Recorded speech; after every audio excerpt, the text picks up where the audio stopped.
Let's just take in the song for a second. It's just a good song. She's like, what song do you want to play? And I was like, the one where it says my name over and over again. That's what I want. What's up, guys? How you going?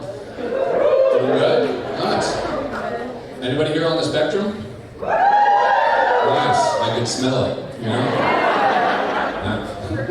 Yeah, I am also autistic. Hello, hi, yeah. I will say that a lot of people don't think I'm autistic. You know, like my friend the other day, he was like, well, you look too sexy to be autistic. And I did sleep with him. Just because I love a compliment, you know? Becoming an autism 9, that's like a regular 6. What are we doing, you know? And the thing is that I posted that joke online, and a lot of autistic people got angry in my comments, and I could tell that they were autistic because their comments were in all caps. You know, they were like, oh, you can't say that joke, because that's saying that autistic people are ugly. And that's not what I'm trying to say with that joke. What I'm trying to say is that autistic people, they can look any which way. They can be hot, they can be ugly. I dated a girl who has autism, and you know she's hot because Jacob don't get down with no uggos. I like that joke because halfway through you're like, oh, I'm learning. Oh no, he's just a jerk. Oh, okay. Yeah, I am autistic. I normally don't tell people that I'm autistic, but at work I do like to give autistic breadcrumbs, where it's like I'm like really good with birthdays. And my coworkers the other day, they were talking about birthdays, and one of them to the other said, hey, what's my birthday? And I wasn't even in the conversation, but from across the room, I just went, it's September 13th! And they were like, Jacob, what was that? And then I started pointing at everybody, listing off everybody's birthdays one at a time. And then I started listing off the days they're gonna die! Because I know that, you know? June 12th, buddy. I don't want to spoil it, but it's going to be pretty gay. You guys are fun.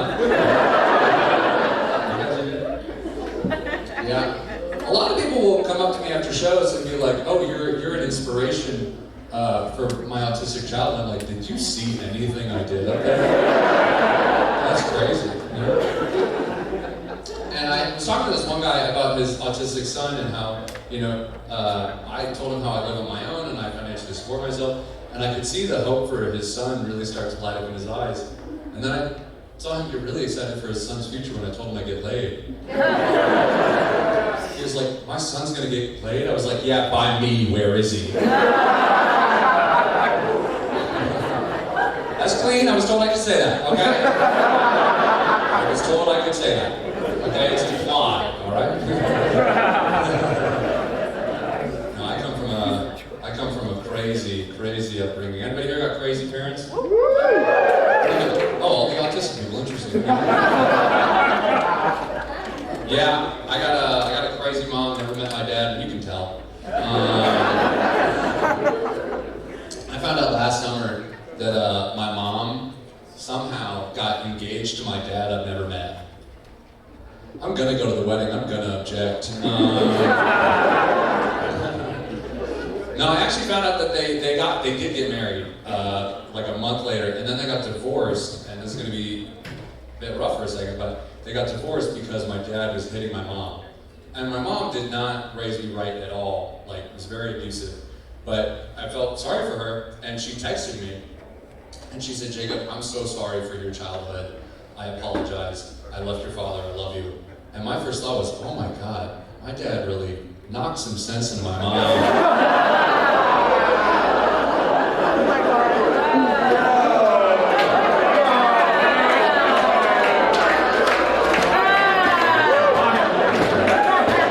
People over here not clapping, you hate my mom. Because that's a true joke, okay? The only thing I made up in that joke is that my mom said, I'm sorry. That's a perfect joke. No, and then what's crazy is that they got divorced, and then a month later, my absent father came out as trans. So I will never meet my dad. Isn't that crazy?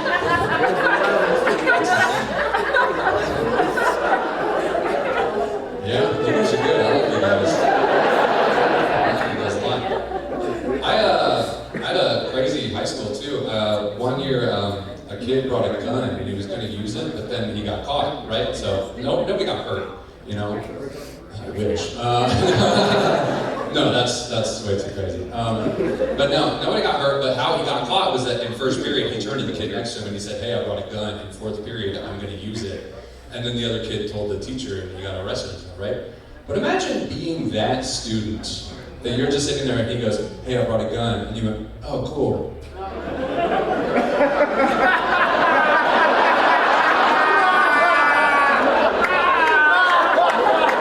My question is important. So, he brought a gun, got arrested, and then we still had class. They didn't send us home. They were like, go to geometry, go learn the angle of what those bullets could have done. You know? What's messed up is that I went to geometry and I had an exam in geometry that day, and the kid who got arrested had my TI-84. So when they arrested him, he had 2 Texas Instruments on him.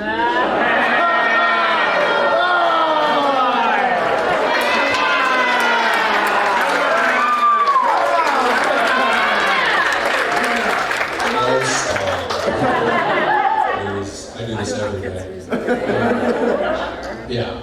And then the thing is, his plan was to shoot the good teacher that everybody liked. Shoot the bad teacher. We had a bad teacher. He taught the Bible in science class. And I know everybody here is like, why wasn't it history? You know?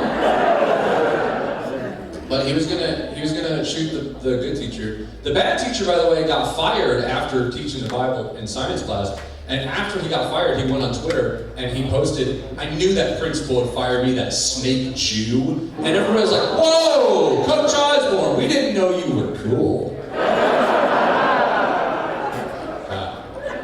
You guys are awesome. You guys are so good, man. I'll treat you guys a little bit more. How much do I got? Good, we're good. I also used to work at an escape room, and for 6 months, every weekend, the multi-millionaire recording artist Ludacris would come in and solve the same escape room. And he would come in with a different group of people every weekend to pretend he'd never done the escape room to impress them. He would pay me extra money to pretend I don't know him. He would be like, hey Jacob, here's $150, you don't know me. And I would take it and I would go, Ludacris, I don't think anyone knows you. So then he would come in and I would just have to be like, oh my God, Ludacris, no way. Whoa, let's get a selfie. My phone's full of photos of Ludacris. I love you guys. I am a socially anxious person now. I am. Kind of if you're socially anxious. What a conversation, such a struggle with you guys. No. I am very socially anxious. I hate small talk so much. I hate small talk. And I think it's because my mom raised me very transactional, where anytime she talks to you, she needs something. She's not talking to you for fun. If you walk in the house and say, hey mom, that's starting a fight, right? So, she would, like, how she talks to me now is anytime she texts me, it's just her asking for money, like a Donald Trump campaign. Like, she sends me a text and it verbatim says, send me money or we will lose the house. And I just reply, unsubscribe. And then my grandpa, he's 80 and losing his mind, so all of his texts are just like Biden, where he texted me and he was like, thank you for sending me light bulbs. And I was like, I didn't send you light bulbs. And he goes, well, they were delicious. Guys, that's my time. You guys have been the